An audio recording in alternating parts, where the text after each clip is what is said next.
கிறிஸ்துவுக்குள் பிரியமானவர்களே, இந்த நாளுக்கான தினசரி தியான வசனம் மத்தேயு எழுதின சுவிசேஷம் 16வது அதிகாரம் 24வது வசனம். மத்தேயு 16:24, Matthew 16:24.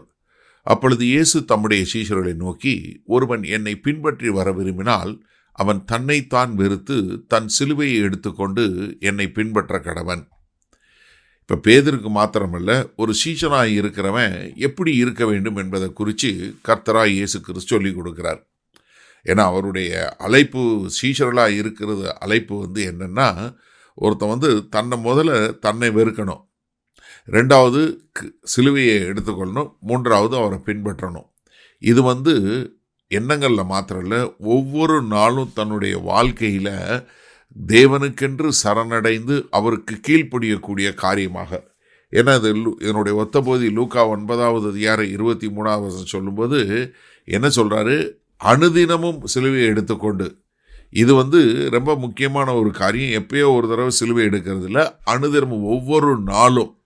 ஏன்னா இதுதான் அப்போஸ்தலனாகிய பவுல் ரொம்ப அழகாக என்ன சொல்லி கொடுக்குறாரு, நம்ம விசுவாசத்தினால நம்ம வாழல, கிறிஸ்து வாழுகிறார் என்று சொல்லக்கூடியதாக.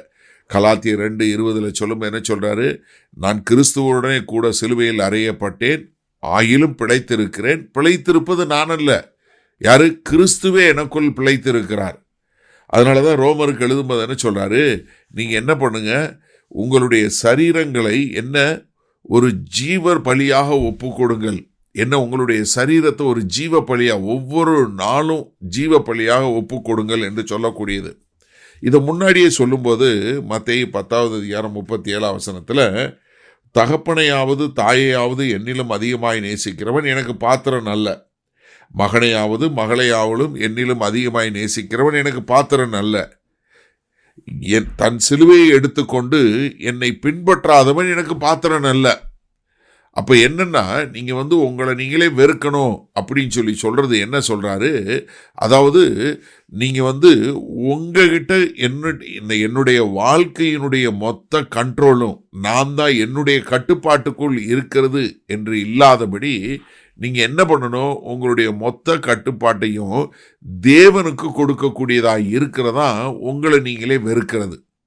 அப்போ உங்களை நீங்களே வெறுக்கிறது என்ன, முதல்ல நீங்கள் என்னுடைய வாழ்க்கையினுடைய கட்டுப்பாடு, என்னுடைய படவினுடைய மாலுமி, என்னுடைய விமானத்தினுடைய விமானி, என்னுடைய வாழ்க்கையினுடைய ஓட்டுநர் யார், என்னுடைய தேவன் என்று சொல்லக்கூடியதாக நீங்கள் என்ன பண்ணணும், ஒவ்வொரு நாளும் தேவன் என்ன செய்ய விரும்புகிறார் என்று சொல்லுவது தான் நீங்கள் நீங்கள் உங்களை வெறுத்து சிலுவை எடுத்துக்கொண்டு அவரை பின்பற்றுவது.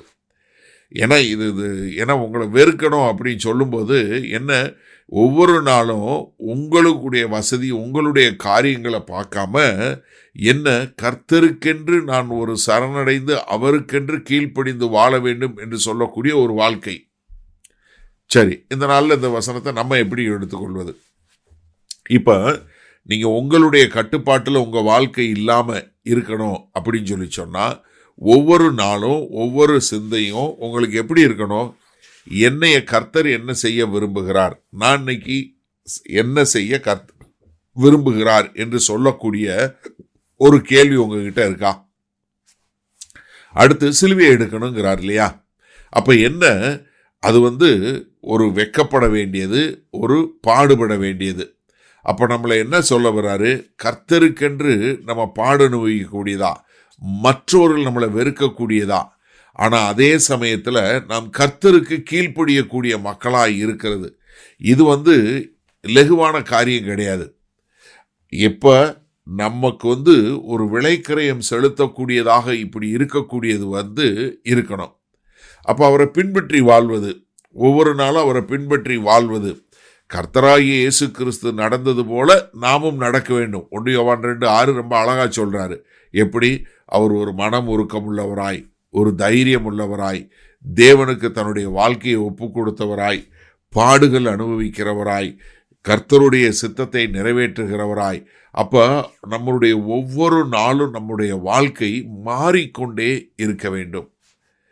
இதில் முக்கியமான ஒரு காரியம் என்ன தெரியுமா, தேவனுக்கு சீஷனாக வார வேண்டும் என்பது நீங்கள் மனமுவந்து வருவதே ஒழிய அது அங்கேருந்து உங்களை டிமாண்ட் பண்ணுறது கிடையாது. ஏன்னா அவங்க சொல்லும்போது என்ன சொல்கிறாரு, எவன் ஒருவன் என்னை பின்பற்றி வர விரும்பினால். அப்போ என்னன்னா, இந்த சாய்ஸ் நீங்கள் தான் தெரிந்தெடுத்துக்கணும். நான் அவரை பின்பற்றி வர விரும்புகிறேன்னா இல்லையா. அது உங்களுடைய குடும்பமாக இருக்கட்டும், உங்கள் வேலையாக இருக்கட்டும், உங்கள் ஊழியமாக இருக்கட்டும், நீங்கள் கர்த்தராகிய இயேசு கிறிஸ்துவுக்கு முதலிடம் கொடுத்து அவருக்கென்று வாழ நீங்கள் இருக்கிறீங்களா. அப்போ ஒரு சீஷனாக வேண்டுவது என்பது உங்களுடைய மன விருப்பமாய் இருக்கிறதா. மகா கிருபையும் இரக்கம் நிறைந்த எங்கள் அன்பின் தகப்பனே, இதோ கர்த்தராகிய இயேசு கிறிஸ்துவுக்கு ஒரு சீஷனாய் இருப்பது, நான் என்னை நானே வெறுத்து கர்த்தருக்கென்று என் சிலுவையை எடுத்துக்கொண்டு அவரை பின்பற்றி ஒவ்வொரு நாளும் வாழ வேண்டும் என்பது, அது என்னுடைய சுய விருப்பத்தின்படி இருக்க வேண்டும், கட்டாயத்தின்படி அல்ல என்பதை நான் உணர்ந்து கொண்டேன். அதனால் அந்த செய்தியை கேட்கிற ஒவ்வொருவரும் அதே போல உமக்கு தங்களாகவே முன்வந்து ஒப்பு கொடுக்க எங்கள் தேவன் கிருபை பாராட்ட வேண்டுமாய் இயேசு கிறிஸ்துவின் மூலம் ஜெபிக்கிறோம் வல்ல பிதாவே, ஆமேன். கர்த்தர் உங்களை ஆசீர்வதிப்பாராக. நாம் இன்று மாலை மண்ணால் சந்திப்போம்.